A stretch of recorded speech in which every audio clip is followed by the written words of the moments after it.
I've been thinking about, I overthink. I've been thinking about thinking. I overthink. I've been teaching myself how to observe rather than think. Not everything needs to be, you know, turned over all the time like a hamster wheel. It doesn't always need to be spinning. And so I've spent the last few days watching. And something dawned on me. Who I am as a person doesn't always seem to gel with what's acceptable by society. And I've spent the last 40 some odd years doing my best to appear and be as normal as possible, right? And that's not who I am. It's not what makes me happy, and it's not what lights me up. It leaves me invisible. And it's not that I want to be center stage and, ooh, look at me, but I feel like my strengths, I've realized what my strengths are starting to be. And, or not starting to be what they've always been, I just lack the ability to see them.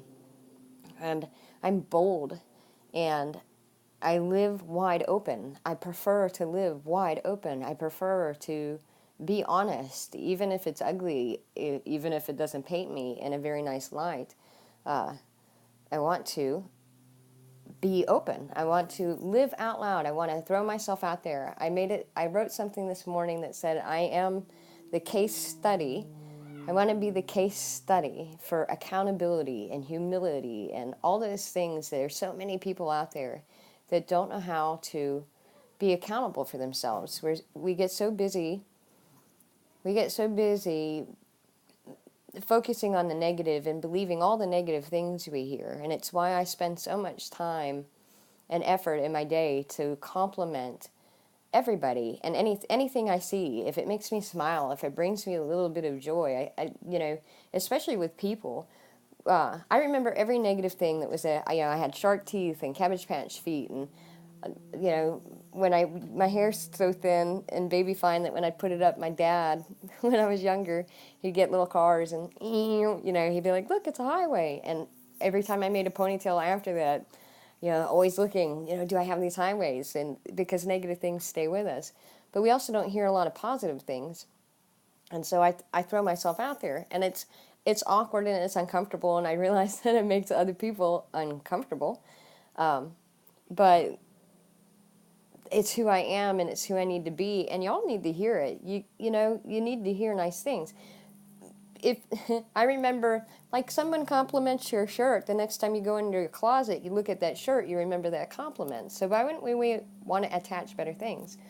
But so to get back to the point and why I'm doing a live, I'm not intending necessarily for anybody to join it, but to get this off my chest, and that's I will live out loud. I will throw myself out there. I will be awkward. I will share when I share the videos of my pain, when I share what I write, when I talk about things that I've dealt with in the past, suicide, abuse, molestation. I mean, I've I've handled a lot of life's pretty heavy things. It's not for sorrow, and it's not to elicit compassion, and it's not for any of those reasons. It's just to say I'm human, and it's messy, and it's sloppy, and it's nuanced, but it's also beautiful. And so many of us hide it. We hide it to be normal. We hide it to look like we have our shit together. I don't. I have no idea half the time. I'm living in the moment, day by day. I have today. Today is like a little mini movie. I imagine my days as a trailer, right? A trailer to a movie, the movie of my life. And so if I could follow myself around with a GoPro and make a movie trailer, what would today's trailer look like? Does it line up with what, ultimately I want the movie of my life to be? And I kind of go through life like that. And so I only have this moment that I happen to be breathing. I only have this breath. And so I make sure that I spread love, spread compliments. We all need them.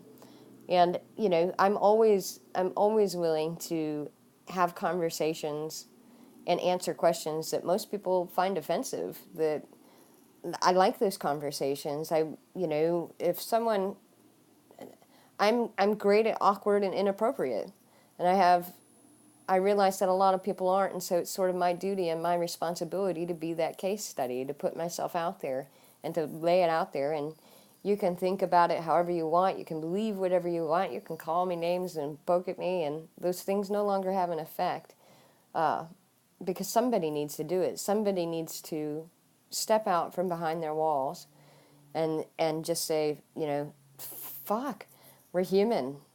I'm human. I'm a human sitting on a continent, on a planet, in a galaxy of 100,000 billion galaxies in the universe. And this one little thing. It's why I like my sunsets. When I go down the sunset, that's that hour to just be a human. I'm not worrying about how I'm being perceived or if I've hurt somebody's feelings or, was that taken the right way or the wrong way, or should I not have said that? Is it my business or not my business? I sit down, I watch the sunset and appreciate the fact that I'm this tiny little thing on this planet in this immense universe, and I get to just look at the waves, look at the patterns, see the colors, feel the air, smell the smells, hear the birds. I mean, that's why I like nature. It's why I like being out, and people. I get to you guys are also beautiful, and quit beating yourselves up. And so, yeah, that's all. That's all. But I will be accountable. I will be openly accountable. I will live wide open. That's what I'm meant to do. That's where I'm the happiest. And it causes problems sometimes. Everybody's different. But I'm tired of suppressing that side of me to make other people comfortable. I don't mean to make you uncomfortable. I don't mean to hurt your feelings. But I will keep living out loud. And that's all.